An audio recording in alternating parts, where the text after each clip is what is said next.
This is NBK, nothing but Knicks. When Sim passed the assist, you know that it's number one show that breaks down the game. If you can't play defense, stay out my way. Dribble the ball, come down the lane. 5 seconds on the shot clock, who gon' win us the game? You wanna hear Nick updates and trade rumors? Post-game reviews, this the place you tune in. So tell a friend just to keep the ball moving. Like the page if you feeling the movement.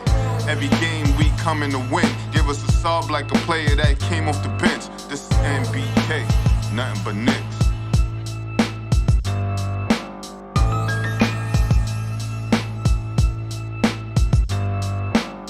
Knicks family, what's poppin'? It's your boy. Good afternoon. I'm not sure if it's good afternoon or good morning, but good afternoon to you, ladies and gentlemen. The New York Knicks have a matinee game today versus the Los Angeles Clippers. And listen, we talked about it in the last post-game show, me and Big Bubba. This is an important one. This is a big one, ladies and gentlemen, because the Knicks, from here on out, play the second toughest schedule in the league. And if they want to make the playoffs, they've got to start winning now. It can't start tomorrow. It can't start in the next game. It's got to start today at 1 p.m. versus the Los Angeles Clippers, a team that's without Kawhi Leonard and without Paul George, their two best players. The Clippers are 23-24 in the season. The Knicks are 22-24 in the season. Let's get with it, man. I got my guy Nate in the building. We're going to go ahead and break this one down and, get you ready. The Knicks playing about 50 minutes from now. So by the time we finish up here, you'll be ready to jump into this New York Knicks game. Nate, what's going on, brother? How you feeling, man? Good, man. How you doing? Doing pretty good. Doing pretty good. Busy guy, but doing pretty good. Can't complain about nothing. I agree with you, man. Very blessed to be where I'm at right now. So What's your takes on today's game, though? Oh, man. I'll be honest with you, Sim. I have no faith in this team right now. I mean, a lot of problems inside the organization. A lot of infighting. I feel like Julius Randle just being very immature right now, not being the leader that we need him to be.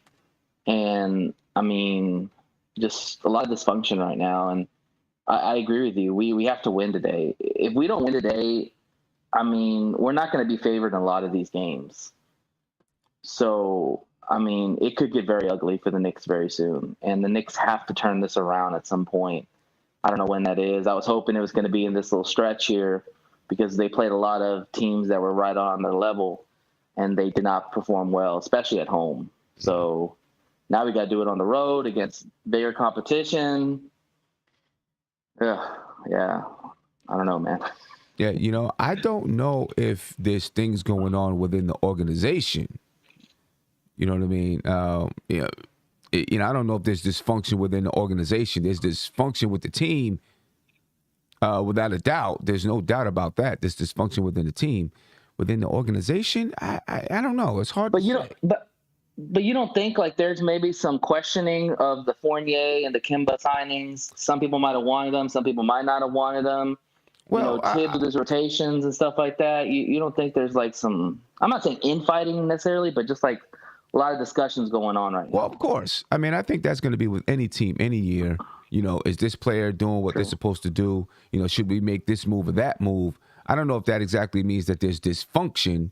It just means that the moves that they made maybe aren't panning out. Dysfunction to me means something totally different, right? The Isaiah Thomas era, that was dysfunction, right? I get you. You know what I mean? Yeah, that means something totally different to me. But we will see. There's a chance that Cam Reddish will play today. According to Tom Thibodeau, he's 100% healthy. But also, according to Tom Thibodeau, he wants to see the guy work his way up the ladder. I tend to believe Tom Thibodeau's probably lying about that point. And Cam Reddish will probably get some minutes out there. But, that's coach speak. He's got to say those type of things. But I think he'll get at least a couple of minutes. You may not see him playing 30 unless he just comes out and he's killing. he comes out and he's killing, then, Tom Thibodeau's going to keep him out there in the game. There's no doubt about it. No doubt about that. But, he might let him test the waters a little bit, especially since Kemba Walker is questionable for today. Ladies and gentlemen, you're checking out the Game Day pregame show. Please make sure you go to thegameday.com. The link is in the description of this video. You can get all your most up-to-date sports content, especially right now with the NFL playoffs going on, and all your best betting odds from all of your different platforms. So make sure you go check out thegameday.com. The official injury report for the New York Knicks today, ladies and gentlemen. Nerlens Noel, he's questionable with a left sore knee. Nerlens Noel has been in and out and all over the place. It's been hard to get anything stable from Nerlens Noel this season. Cam Reddish, he's probable to play, which means he's available to the team. Derrick Rose still recovering from a right ankle surgery. And Kemba Walker, again, questionable with a left sore knee. I find it very, what I want to say, odd, convenient that the day that Cam Reddish is available to play, Kemba Walker goes back on the injury list as questionable. He's only played 2 games since he's been back or something like that. Goes back as being questionable. Maybe it is a move to allow Alec Burks to get into the starting lineup and Cam Reddish to play off the bench. Maybe this is just the way that they're going about doing it. For the Los Angeles Clippers, Paul George, he's out with a right elbow injury. Kawhi Leonard, right knee, ACL, he's in recovery. All right, you also got Jason Preston, who's out with a right foot injury. All right, so the Los Angeles Clippers are down 2 of their best players. They're 2 best players, not 2 of their best. They're 2 best players. But there's still a team that has some veteran toughness out there on the floor. You know what I mean? You have Reggie Jackson. He's a vet in the league. He's been around. He knows how to play basketball. He can play tough. Amir Coffey, Nicholas Batum. A lot of people thought Batum was going to be out the league by now, but he continues to find a spot somewhere, right? You got Marcus Morris, another tough vet. Used to play for the New York Knicks. You got Zubac. He's a guy, he's not a, I don't think he's a guy that you're worried about, but he could play some basketball. So this is a team that, while they don't have star threats out there on the floor, they do have guys that know how to get it done. They can still play tough, scrappy defense. So this isn't a team that you can just say, look at their lineup, we can walk through them. That's not going to happen with the Los Angeles Clippers. With all of their injuries out there, they still managed to defeat the Philadelphia 76ers in their previous game. 102-101. It's not a team to sleep on. In that game, Reggie Jackson had 19 points, 9 assists. Amir Coffey had 12 points. Nicholas Batum, 15 points, 7 rebounds. Marcus Morris, 12 points, 9 rebounds. Zubac, 12 points, 10 rebounds. It's not a team to sleep on. The New York Knicks can't sleep on anybody, though. With the way that we play basketball, we can't sleep on anybody, ladies and gentlemen. Exactly. Can't sleep on anybody. So they better come to play, because this team, they're not giving up on the season, without a doubt. I think they're in the 9th seed in the Western Conference right now. Yes, no, they're in the 8th seed. They moved up to the 8th seed in the Western Conference. They're 23-24 in the season, 4-6 in the last 10 games. Of course, they won their last game. The New York Knicks have lost 3 in a row. 22-24 in the season, 5-5 in the last 10 games.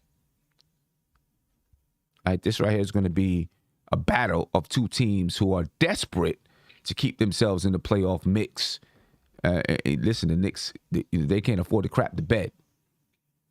That's for sure. Can't afford to crap the bed. For the New York Knicks, it's either going to be Kemba Walker or Alec Burks, depending on if Kemba Walker is able to go. Then you got Evan Fournier, R.J. Barrett, Julius Randle, and Mitchell Robinson. Let's start off talking about these lineups, ladies and gentlemen. Nate, Reggie Jackson, he's a good basketball player. I think, his effectiveness is going to, I don't want to say it's going to be determined by whether or not Kemba Walker or Alec Burks plays against him, but Alec Burks could probably play better defense against Reggie Jackson than Kemba Walker.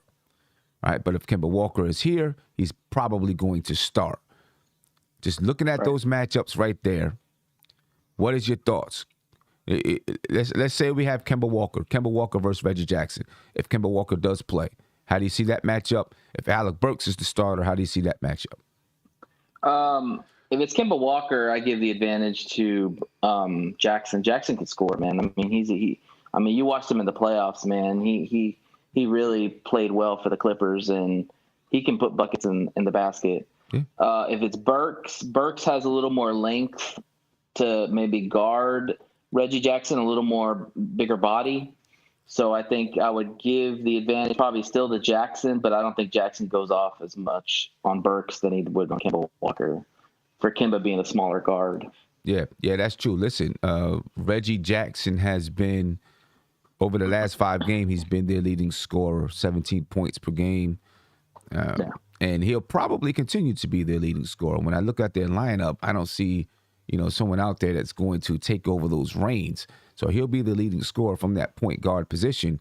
And he's been in that situation before with the Detroit Pistons, right, where he had to be the leading scorer. So he knows and understands, I don't want to say how to get it done like he's a superstar, but, he's the kind of guy. He knows when to step up. Yeah, exactly. He knows when to step up. He's the kind of guy that can step up when it's necessary. You know what I mean? And I think he knows right now he's got to step up until, I don't know if either one of those guys are coming back this season, Paul George or Kawhi Leonard. You know what I mean? So he knows he's got to step up and do his thing. Now, Evan Fournier and Amir Coffey. Listen, Evan Fournier's been playing some good basketball lately for the New York Knicks.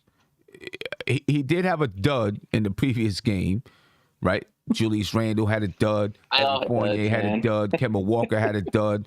The 3 guys that people thought were going to be, your main scorers out there had duds. Duds. You know what I mean? And you can't, the Knicks can't afford for these guys to have duds anymore this season. It's going to happen. You can guarantee it, but they really can't afford for it to happen. Somebody's got to be on, man, for us to win. Somebody. But Evan Fournier, over the last 5 games, we'll do it with that. The Knicks have been 2-3, of course. He's been shooting the ball at 46% from the field, at 42.4% from 3. All right. That's not, he's shooting the ball. That's good. Right? That's good basketball. Per game, over that time, he's averaging 14 points. And I think this is what we expected from Evan Fournier, right? To average about 14. I thought, between 14, 15, and 20 points per game. If he can give us that 14 tonight, that's going to be big time for the New York Knicks. Now, he's going up against Amir Coffey. And Amir Coffey, over his last 5 games, he's giving you 12.2 points per game. So this is a matchup. And listen, he's shooting 40% from 3. He's shooting 47.8% from the field. This isn't a matchup that you're going to say Evan Fournier has right off the bat just because we don't really know who Amir Coffey is. How tall is Amir? Let's see. That's a good question. I thought he was a big man. He's 6'7". Shooting guard? He's 6'7". Oh, wow. I mean, okay. He's playing in that shooting guard spot for the Clippers. Playing in that spot. Because Nicholas Batum is more of a small forward type. Right. You know what I mean? And Amir Coffey is, probably more athletic, can move a little bit better than Nicholas Batum. Nicholas Batum is kind of old. 6'7", 210 pounds. Yeah, he's a thin frame, real thin frame. I remember 24 years old. On the season, he's shooting the ball well. Shooting 38.9% from three and 45.6% from the field itself. So he's shooting the ball well. Evan Fournier is going to have to play defense on this guy. He's got to play defense on this guy. You know what I mean? What's your thoughts on the matchup? First off, with Coffey, from what I've seen him play, he's a very lengthy, athletic dude. The guy can get above the rim. Could give fits to Fournier, if he tries to take him into the paint.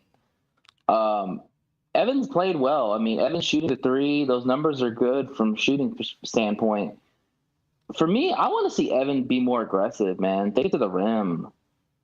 Open up your game. We know you can shoot the three. We know that you can, shoot the mid-range at times, but get to the rim, man. Get to the foul line. I don't know if that's really his game. The more I watch him, I don't think that is, but I'd really love to see him be more aggressive and get to the cup. I think he's got the ability and the craftiness to do it. But we're definitely going to need the shooting, no doubt about it. Well, He's one of our best shooters on the team. Yeah, definitely need to shoot. I don't know if you can rely on I don't think you can rely on Evan Fournier to get to the cup.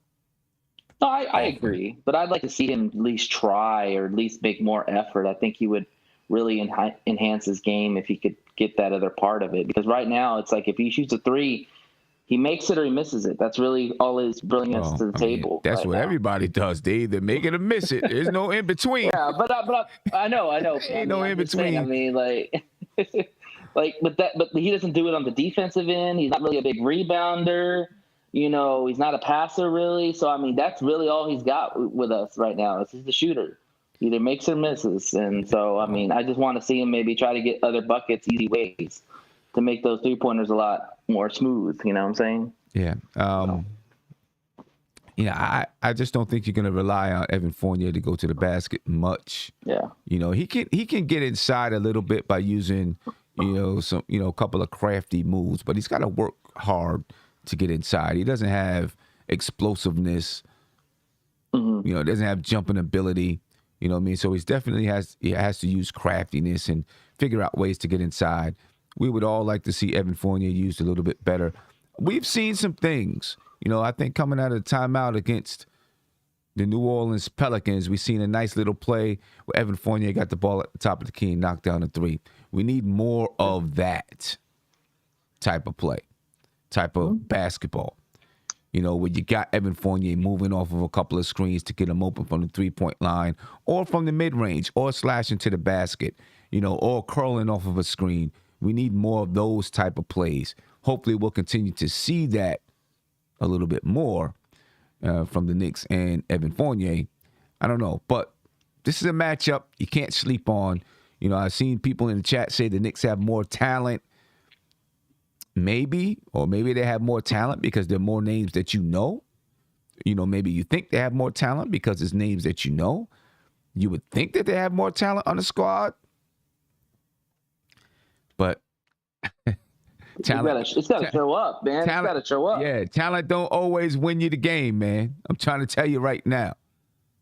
Talent does not always win you the basketball game. You need more than talent. You need a lot more than talent. R.J. Barrett and Nicholas Batum. R.J. Barrett, in my opinion, should win this matchup. Right? Nicholas Batum is playing good basketball for the Los Angeles Clippers right now because he has to. You know what I'm saying? But R.J. Barrett, he's been the leader for the New York Knicks over the last 2-3 weeks. He's really stepped up into that leadership role, and we're going to need him to continue to do that today against the Los Angeles Clippers. When you look at R.J. Barrett over the last 5 games, 22 points a game, shooting 45% from the field, shooting 37% from the three-point line. He's grabbing 7.2 rebounds per game and 2.8 assists per game. All right, that's the type of numbers that we've been hoping from R.J. Barrett. We will see if he can continue to play at this level. But he seems to have found a good fitting. He looks comfortable out there on the basketball court. You know, I'm confident I feel confident he's gonna continue to play this way because you can see it in his game. You know, the ball is in his hands a little bit more. He's making decisions. He's going to the cup. He's being aggressive. He still has to find, you know, some more crafty ways to score the basketball. But he's doing it right now. But listen, Nicholas Batum, you know, he's no slouch. He's a veteran in this league. He knows what he's doing out there on the floor. He's 33 years old.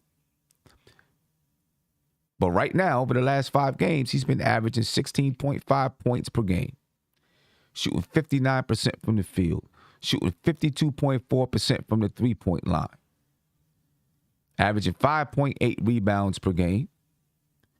All right, this guy knows how to get it done. That's the thing about this Clippers team.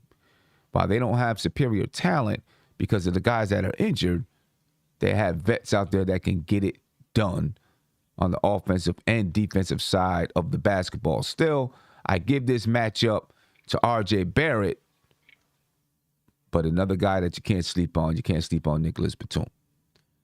You know what I mean? Nate, any thoughts on this matchup? And do me a favor, if you could try to keep the camera up a little bit. It's sliding down every once in a while. Appreciate that. Any thoughts on this matchup, RJ Barrett and Nicholas Batum? Yeah, RJ should win this hands down. I agree with you. RJ is playing better. Obviously, efficiency is going to be his biggest knock. We need to get his efficiency up, you know, make the free throws, shoot the three at a higher clip, you know, but overall, the guy's giving what he's got. It's kind of funny. I forgot about Batum. You know, it might be more of a Batum-Evan battle because, you know, being players on Team France, you know, they got a little rivalry going and, you know, they always play up and play good against each other. You know. I mean that could be true. That could be true because, you know, Tom Thibodeau could say, hey, you know how this guy plays. Maybe you guard Nicholas Batum. You know, maybe, or give some pointers to RJ, you know, on maybe some of his tendencies. Right, or get some pointers to RJ. Nicholas Batum is maybe a little bit, you know, doesn't have the same athleticism or speed as Amir Coffey, so maybe you do have Evan Fournier guard Nicholas Batum.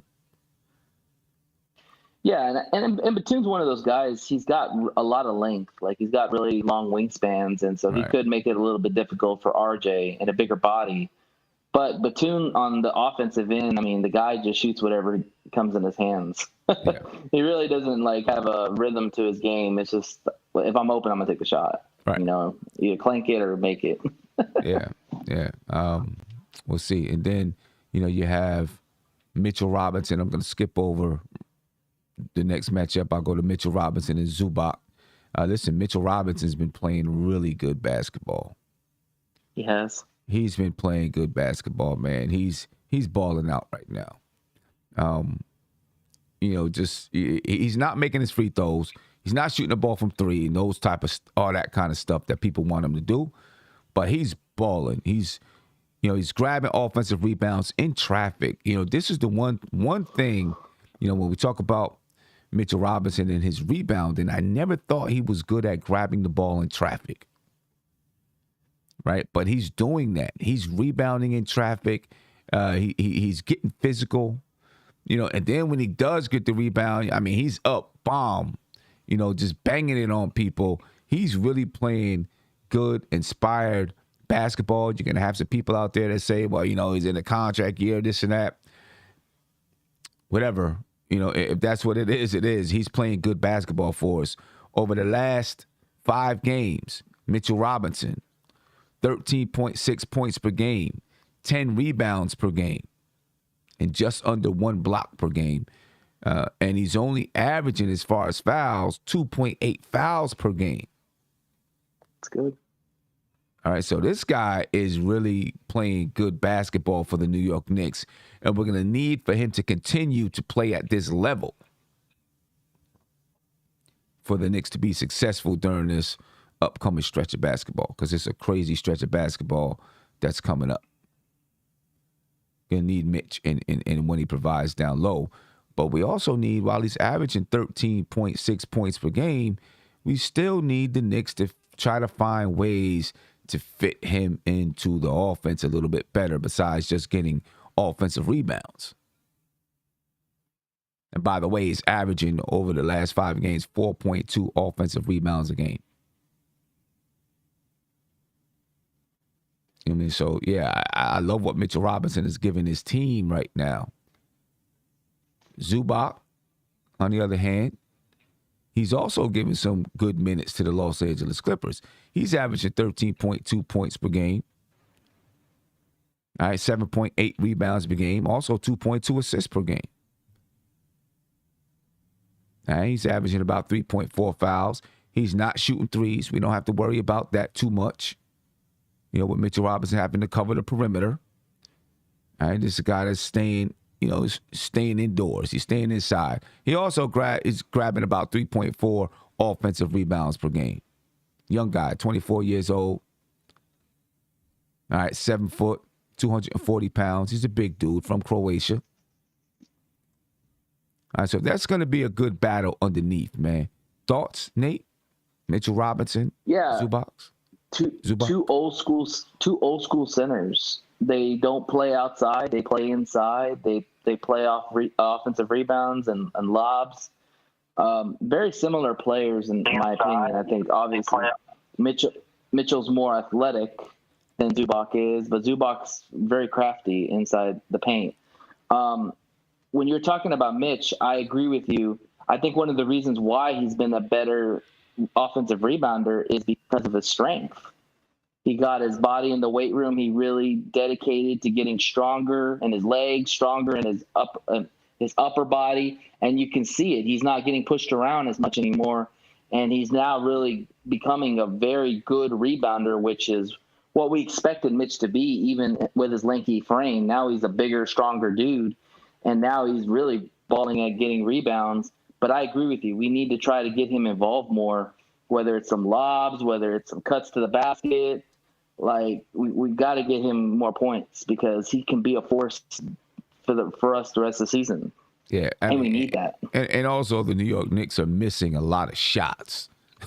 So he's going to get some offensive rebounds. That helps. Yeah. Yeah, because the Knicks are missing shots like crazy.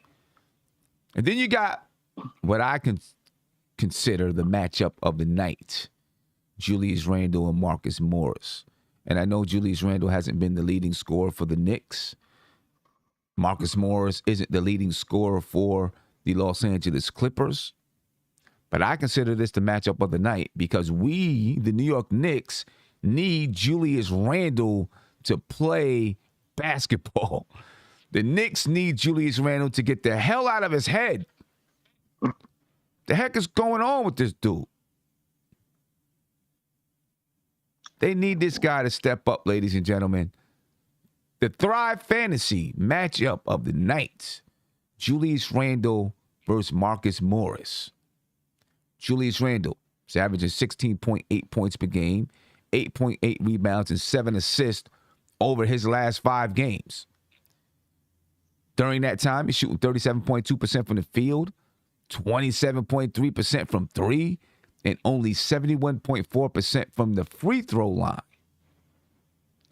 Julius Randle has got to get in the game, ladies and gentlemen. He's got to get in the game.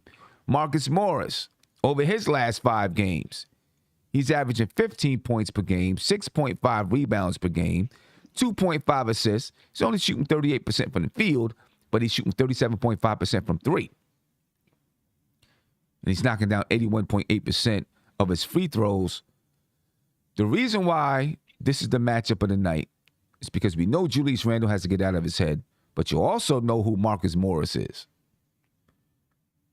Now, because they played together, Julius Randle could feel comfortable going up against Marcus Morris. He's bigger than Marcus Morris. Definitely has the size advantage. But Marcus Morris is a tough dude. But Julius Randle may, kind of know this guy a little bit and feel comfortable against him.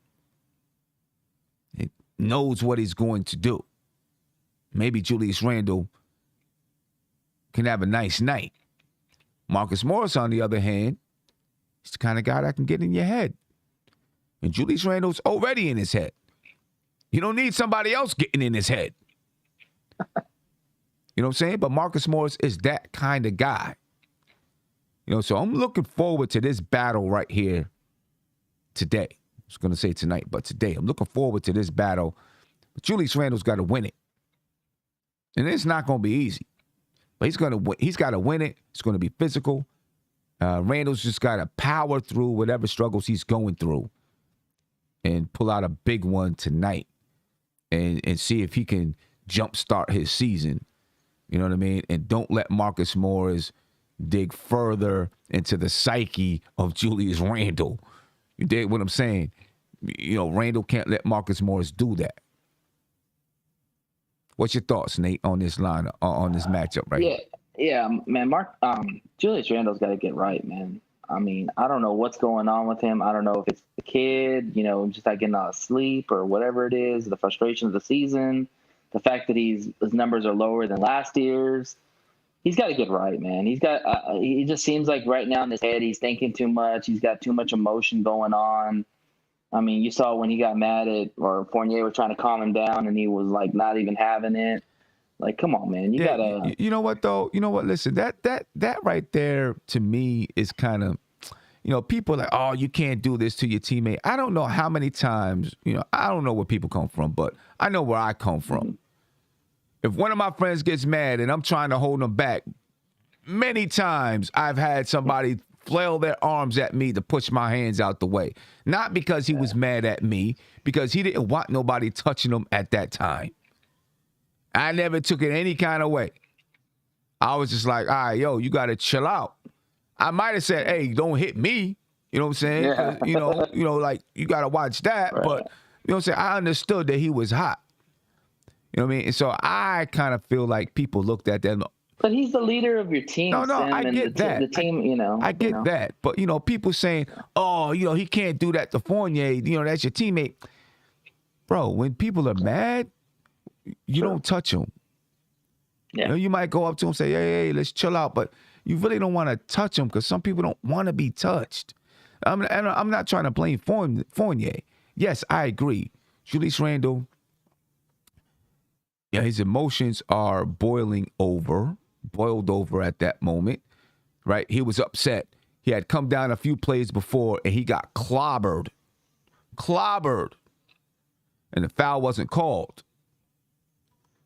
You know what I'm saying? And then that particular play just before they went in for halftime, felt like he got fouled again.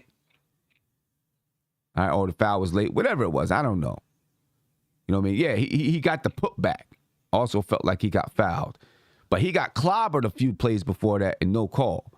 So he was already frustrated. Plus, he's already in his own head. You know what I mean? I don't think he was mad at Fournier. He's mad at the situation right now. Still. He's frustrated, man. He's frustrated. Still, as the leader of the team, you want Julius Randle to be able to control the reaction, how he reacts to his emotions. You know what I'm saying?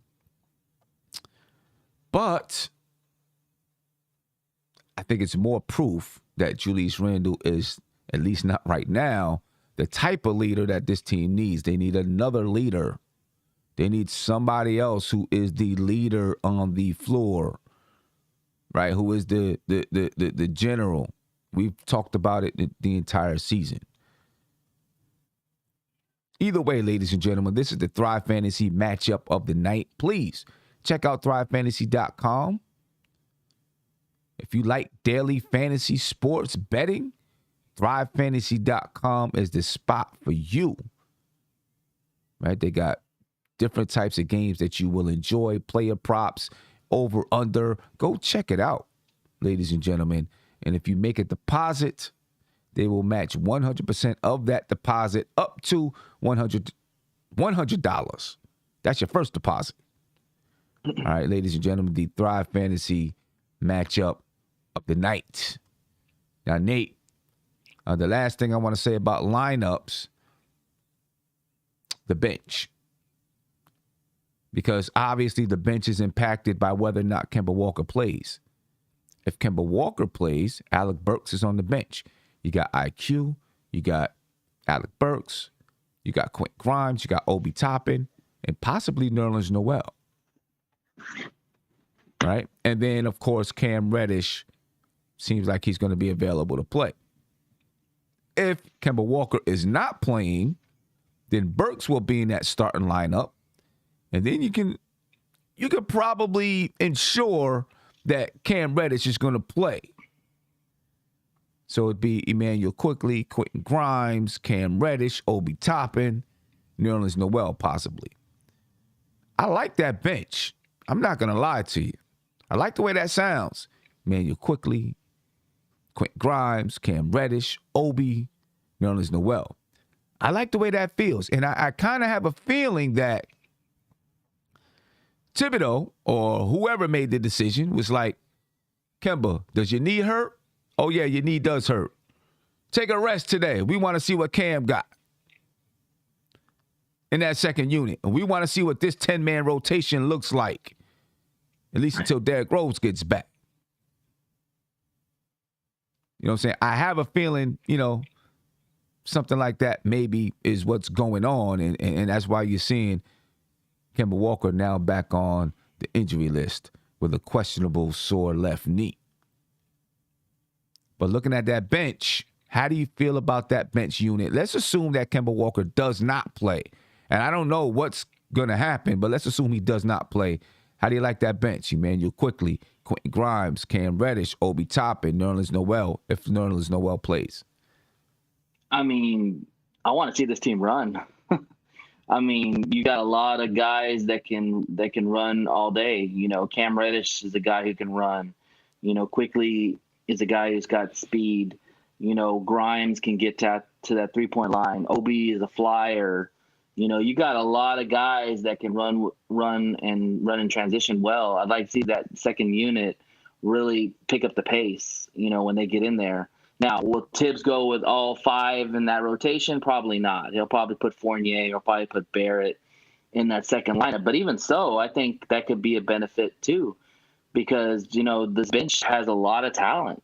I think that them getting Cam Reddish right now was to solidify that bench for sure, especially now when D Rose comes back. But Quickly's been playing well. I mean, he's kind of taken that point guard position and tried to do his best. And, adding Cam and Grimes on the wings, I like both of those dudes. And the defense gets better too. Cam's known to play defense. Grimes is playing good defense. Quickly's playing good defense at times. Obi's trying to do his best to play defense. Nerlens is your shot blocker. So, yeah, I mean, you got a lot of good pieces on that bench. And then D Rose is going to come back. Then that's going to really open up like the rotations and where they're going to go going forward when he comes back. And those will be discussions we'll have. Right. And this, I don't want to say just in, probably updated maybe 15 minutes ago, Kemba Walker's out. Okay. Kemba Walker's out. Kind of figured. So it looks like Alec Burks will be the starting point guard for the New York Knicks, which means Cam Reddish, I think, is going to get some minutes off the bench. He has to. All right. And, it wouldn't surprise me if right there, that conversation was had. Hey, Kemba, we know your knees hurting. Take a break. We're going to see what Cam Reddish has. It's going to be, it should be a fun day at Madison Square Garden. At least we get to see a new guy suit up. Go ahead, Nate. Yeah. Mark, a couple of shows ago when we talked about the Cam Reddish deal, he said that he thinks he could play point. Do you think there's a possibility that he might play point? Not right now. On that in the bench? Not right now. I mean, not okay. Not right now. I think, he's going to play his position, play that small forward spot coming off the bench, and then Tom Thibodeau is going to see what exactly he can do, and then make a decision on what he wants to do with him. If he thinks he can run some point guard, you can't just bring a guy in and say, unless he's a natural point guard, you can't just bring a guy in and say, hey, we're going to let you run some point guard. You got to see how that guy plays and fits with your players and in your system and stuff like that, and then make a decision on some things that you want to do with him. But, ladies and gentlemen, Kemba Walker is out. Alec Burks is in at the point guard spot. And it looks like Cam Reddish should be in that small forward spot off the bench. You would think he would be in. So looking at the updated injury report for the New York Knicks, Derrick Rose obviously continues to be out. Kemba Walker is out. Cam Reddish is available. And Nerlens Noel is also available. All right, so, Nerlens Noel, that bench, I like that bench. And then when Derrick Rose comes back, somebody by the name of Obi Toppin better be careful. I ain't going to lie to you. Or quickly. I think it's going to be Obi better be careful because Cam Reddish is 6'8", Obi 6'9". They weigh about the same. Mm-hmm. Cam Reddish has a little bit more of a slender build, but you can, if Nerlens Noel is healthy, you can kind of go with he's healthy. Nerlens Noel, Cam Reddish, Quentin Grimes, Emmanuel Quickly, Derrick Rose. I ain't going to say nothing. I ain't trying to stir the pot. Just saying. Obi, be on your game, man, because you got more competition out there now. So Obi better be ready to ball. And when Cam gets in, guess what? He's coming in the hoop. Mm-hmm. He's coming in the hoop. Last 5 games, the New York Knicks are averaging 102.6 points per game. They're shooting 44.4% from the field, 34.5% from 3, only shooting 69.5% from the free throw line. Oh, that's bad. Rebounds, they're averaging 48.6 rebounds per game, 22.4 assists, only 13.8 turnovers, 5.6 steals, and 3.8 blocks. And actually, I probably need to update that a little bit. For these teams. As for the Los Angeles Clippers, 110.4 points per game, 46.1 field goal, shooting 46.1% from the field, shooting 36.9% from the 3-point line, 81.3% from the free throw line, and grabbing 46.6 rebounds. They're averaging 26 assists per game, about 14 turnovers a game, 5 steals, 3 blocks. All right, both teams are 2 and 3. The Knicks, ladies and gentlemen, they're going to have to be careful not to let the Los Angeles Clippers run amok, get mad assists, knock it down from 3. There's a team that can shoot it from 3. And they know, listen, here's one thing about having a bunch of veterans out there on the floor. They are players that understand how to execute a scouting report. And this is where I'm a little bit nervous about this game.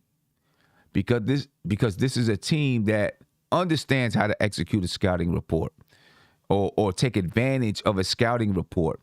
And I think most teams right now know that the New York Knicks are going to pound the paint, defend the paint, and leave you open from the 3-point line. And with this type of defense, right? Everybody knows this is what Tom Thibodeau is going to do, so they are designing their offense when they face the Knicks to take advantage of it. So they come in with a mindset that, hey, we're going to launch some threes today.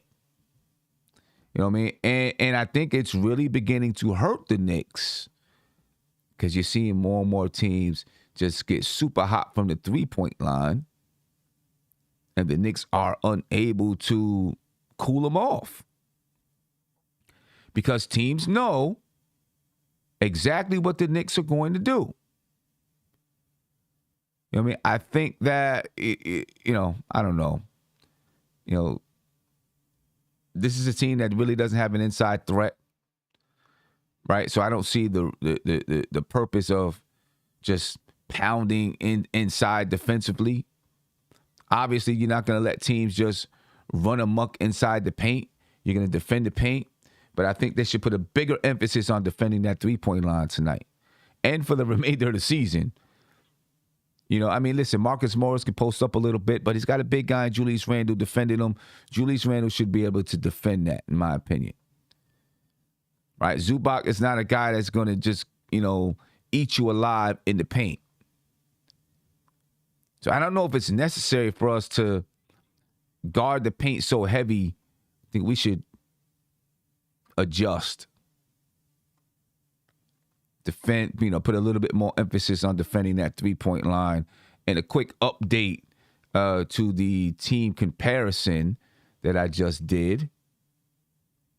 The Knicks, still similar numbers, 13.6 turnovers per game, 5.2 steals per game, and 4 blocks. For all intents and purposes, the same numbers as the Los Angeles Clippers. Let me get to a phone call real quick. Then we'll get to some keys to the game. Caller, you're live. Please turn that down in the back. Tell me your name and where you're from, please. It's Marvin. Marvin, you're live. Please turn that down in the back. Can you turn that down, please? There you go, Marvin. Yes, sir. What's going on, Sims? What's going on with you, man? How you feeling? Doing great, man. I called in earlier, maybe last week, man, just to comment on a couple of things. Just listening to you guys' comments, man, and listening to the fans. You know, Nick's in a tough position right now, man. You know, you're in that quandrum where you want to try to win, but then you're not sure if you're going to be able to, and you don't want to sell the house. So this is what I say, man. I really think that a lot of people want to get rid of Randle a little bit premature. Here's the deal thing that I got going on, man. How about this? How about packaging Kimba, Noel, and Fournier to see if you can get Sabonis? Keep Randle. Here's the deal. If you get somebody to play and take the ball out of Randle's hand, he will be a totally different player. You don't have to blow this thing up because, listen, you're getting rid of 19 and 10. You don't want to return from Randle, who's somebody who's very close to that comparison. It's hard to do that. Everybody can't handle that New York pressure, man. Actually and truthfully, and a lot of people say that Randle kind of played out his head last year because of the contract issues. Mm-hmm. He's not too far off of his numbers from last year. His intensity is way down, though. But, you know, to me, I called in earlier to a couple of more shows there, man. A lot of people not pointing the finger at Tibbs, man. Listen, I'm from Chicago. We had him in Chicago, man. He's a good coach, man, but sometimes I don't know how to put it, man. You know, it's like he's showing favoritism towards Randle. He's not making the wise decisions at critical times in the game. And that falls back on Randle, man. He think he's bulletproof, so, you know, he's going to try to do whatever he can. But just to end the call, man, I just wanted to say, let's not focus so much on getting rid of Randle, but getting Randle some help. Listen, guys, if you got Sabonis next to Randle, that frees Randle up because you can run that offense through Sabonis with kickouts, and then Randle would be a totally different player. I mean, I think the team would totally be a different outlook, man. I mean, you're trying to get rid of somebody that, just like when he was out with that protocol, you've seen how the team operated when you didn't have him. It's not so easy just to get rid of him. I believe you need to put some help around him. What you guys think? Well, I mean, I do believe that the Knicks need to put help around Julius Randle if they're going to keep him here, right? So obviously the point guard position is, for me, the primary position that the Knicks need to fill. You know, and a guy that can take the ball out of his hands and facilitate and just let Randle, you know, pound it down inside and you know, ISO and do some of those things. I don't think the Knicks need for Julius Randle to average 25 points a game. No, they don't. But the Knicks need Julius Randle to be efficient. And right now, he hasn't been efficient. And a leader. I mean, leader. The most important thing that I hear a lot of people, fans down here in New York is it's not necessarily even 25 points. Just show some effort, man. And it's his lackadaisical effort at times. But to me, that falls back on Tibbs. Listen, man, if Obi does anything wrong, Tibbs is on his man. He on him and kicking him, bringing him out of the game quick. You got Randall doing this every other play. Tibbs says nothing. I mean, I don't know where that thing is. It seems kind of funny. Like, I don't know what's going on with that. But I'm promising you guys, it seems like Tibbs has gave him just everything. Well, you just do what you want to do. I'm not going to say anything, and it's hurting the team. Really, it is. Well, I mean, if that's the case, that would definitely hurt the team. There's no doubt about it. You know what I mean?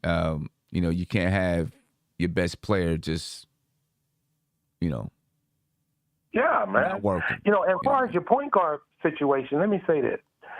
We had Rose in Chicago in his prime.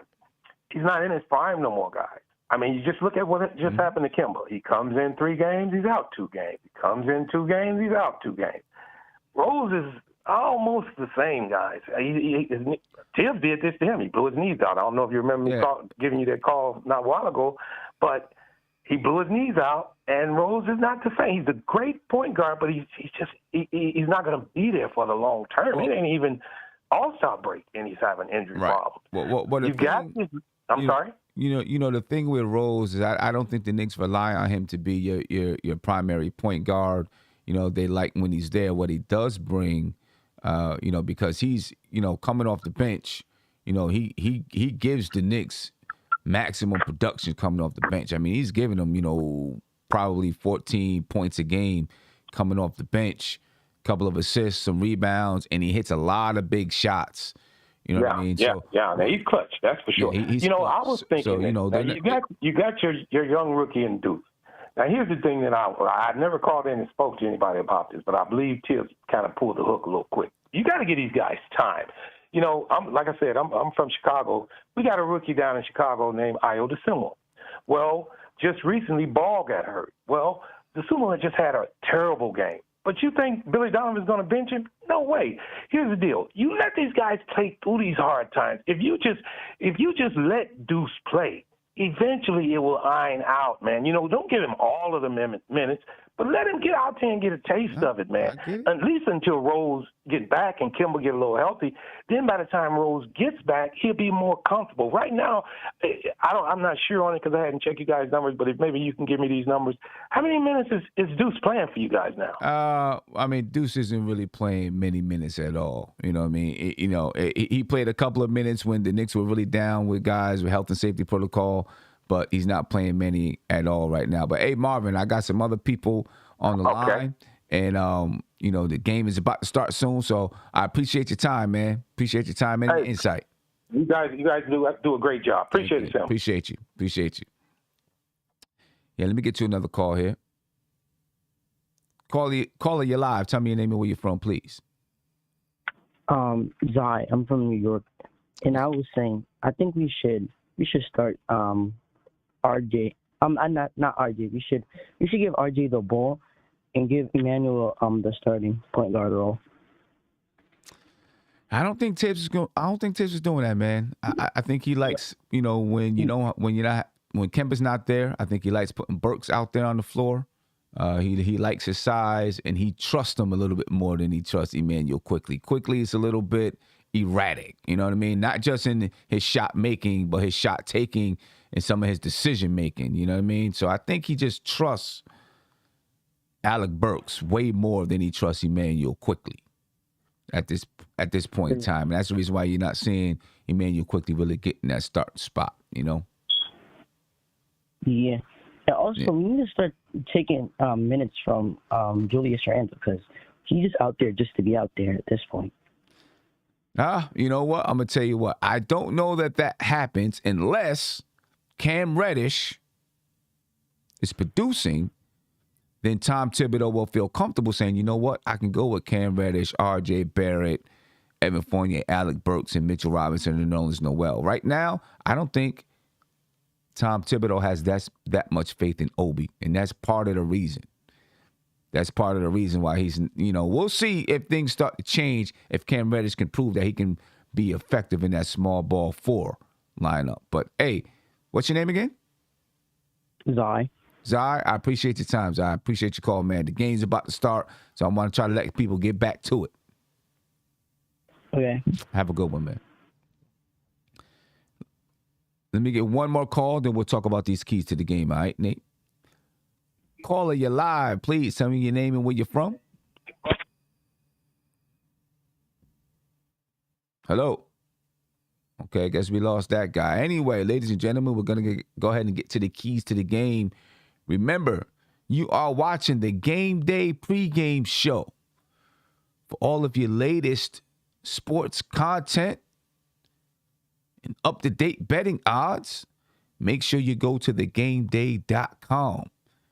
You can get betting odds from all of your favorite betting platforms. All right, from Prize Picks to Caesars to DraftKings, ladies and gentlemen. Make sure you go to thegameday.com. There's a link in the description of this video. My keys to the game. Get off to a strong start. That's number one. It hasn't been happening, ladies and gentlemen. The Knicks got to get off to a strong start. You don't want to have to climb back into the game in the second quarter, right? Get off to a strong start. Julius Randle's got to get his head in the game. Whatever it is, hopefully these couple of days gave him a chance to let it be gone. Or talk to Tibbs and Leon Rose, RJ Barrett, whoever. We need his head in the game. The Knicks need to handle the defensive pressure of the Los Angeles Clippers. They got veterans on the team that can put pressure on the ball. They can apply pressure defensively, and they can get in this. We got to be able to handle it. Make free throws. I'm sorry, ladies and gentlemen. You're not going to win games if you're making 69% of your free throws. That's what the Knicks have been doing over the last 5 games. 69% of their free throws. Make free throws, especially when it counts. And stay out of foul trouble. We need our guys on the floor. Mitchell Robinson, we need you out there on the floor. Nerlens Noel, we need you on the floor. Can't afford to lose our big guys. Nate, any keys you want to add there? Got yourself muted, Nate. Still muted, man. You still muted. Okay. Oh, there you go. There you go. Guard the three-point line. You made a great point. I think in today's NBA, you have to be able to guard the three-point line. You cannot just give wide open threes and expect them to miss them. These are NBA shooters. They make shots for a living. Second of all, defensive rebounding. Give a limit to one shot, get on the boards, win those 50-50 balls, and finally just play with heart, man. I keep saying this every time with the Knicks. Show me that you want to be there. Play hard, play with heart, play with desire. Just go out there. You should win this game. But yeah, those are the main ones for me. Okay, let's do it. Ladies and gentlemen, I am up out of here. Again, this has been the Game Day pregame show. Please make sure you go to thegameday.com. Check out what they got to offer to you, ladies and gentlemen. I'm out. I will catch you about between 3:30 and 3:45 for the post-game show. And hopefully we're talking about a New York Knicks win. Ladies and gentlemen, be peaceful. Be peaceful, if I can get the word out correctly. Spread love and enjoy the basketball game. We out. This is NBK, nothing but Knicks. When Sim passed the assist, you know that it's #1 show that breaks down the game. If you can't play defense, stay out my way. Dribble the ball, come down the lane. 5 seconds on the shot clock. Who gon' win us the game? You wanna hear Nick updates and trade rumors? Post-game reviews, this the place you tune in. So tell a friend just to keep the ball moving. Like the page if you feeling the movement. Every game we coming to win. Give us a sub like a player that came off the bench. This is NBK, nothing but Knicks.